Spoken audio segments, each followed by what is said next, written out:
Hi everyone, welcome back to my channel. You guessed right, again, I'm dressed in the wedding way. Today we're talking about wedding centerpieces. I wanted to show you that if you don't have a high budget for your wedding, you can totally DIY your centerpieces. The first thing that you need are succulents. Why?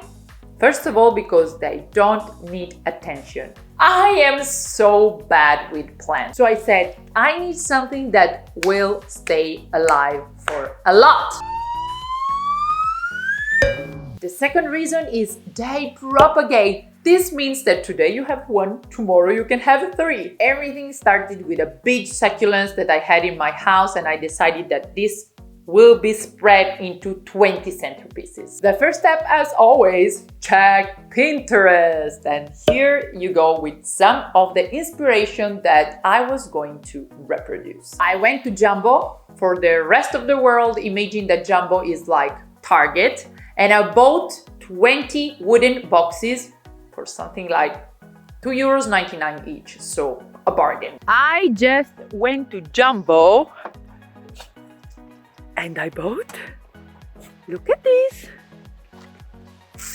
And I got also a little bit of soil.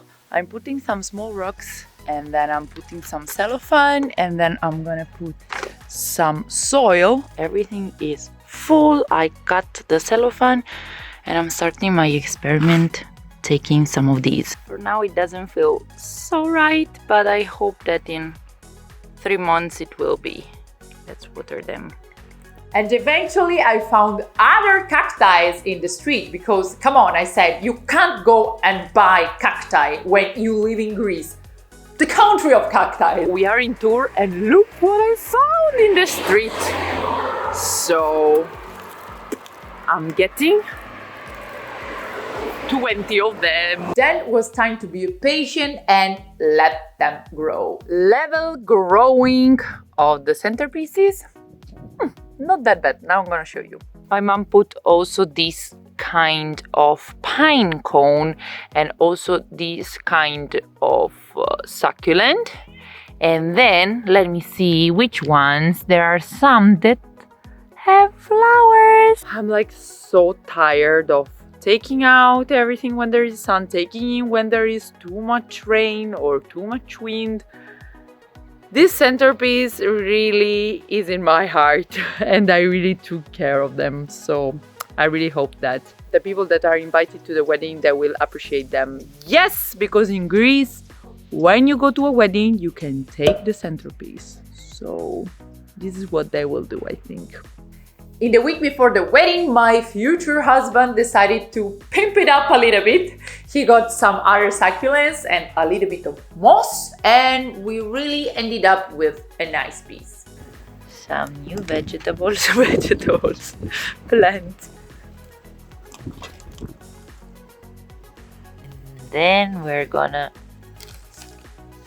put this upon it. And then it was time to decide what name to give to the tables. And after a lot of thoughts, I really thought that the best way was giving numbers, because I had people from Greece, from Italy, and from other places of Europe with many different languages. So I said, the only thing that is in common are numbers. So again, the first thing to do, Pinterest. I thought about something that could be nice and cheap. So I decided for wood because I have a lot of olive trees in my garden. So it was actually free. And we started by chopping the pieces. And after that, I started to decorate them.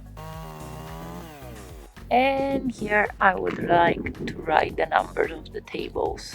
Right now, I'm trying to follow the marks of the wood. So this became a 4, for example. This became a 7. I have something else, something like 5 or 3. I had to put something inside because I didn't like it when it was too white. For the rule of odd numbers, we had only 2 pieces in the center of the table, so we needed a third one, and I decided to go for a stylish lantern.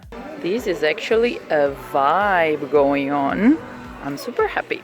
We anchored down the composition by a stripe of jute in the center, and we spiced up the table, putting the wedding favors on each seat. If you don't remember how we did it, I will link the video of the wedding favors here.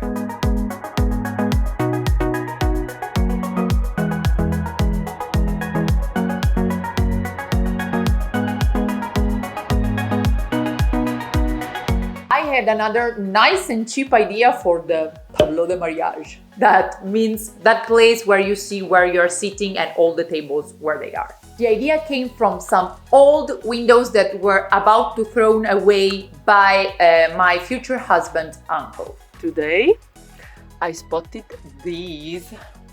I think I'm gonna do the tableau de mariage, where you write the names with all the tables. And 1, 2, 3, 4, 5, 6, so I don't know, 12 tables. Maybe I'm gonna do more. Let's see, but I got 2 of them.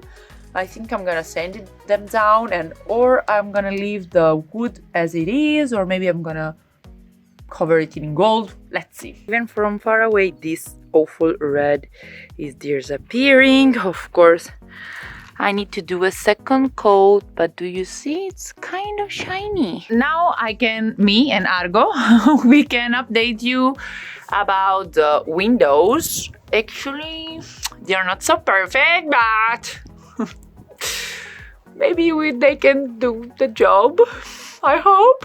You see here there are some problems, but it is shiny. Yes, it is.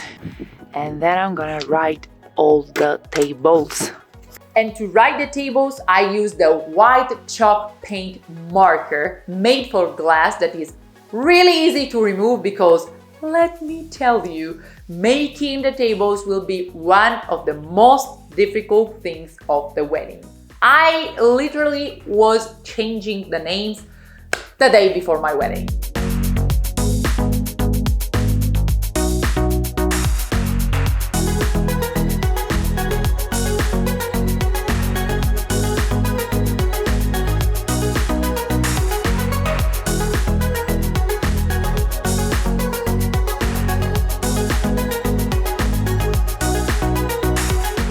That's it for this video. I really hope that you liked it. If you did, please give it a thumbs up. And if you want to support the Sara Nena channel, please subscribe. Is the red button down there. See you in the next one. Bye!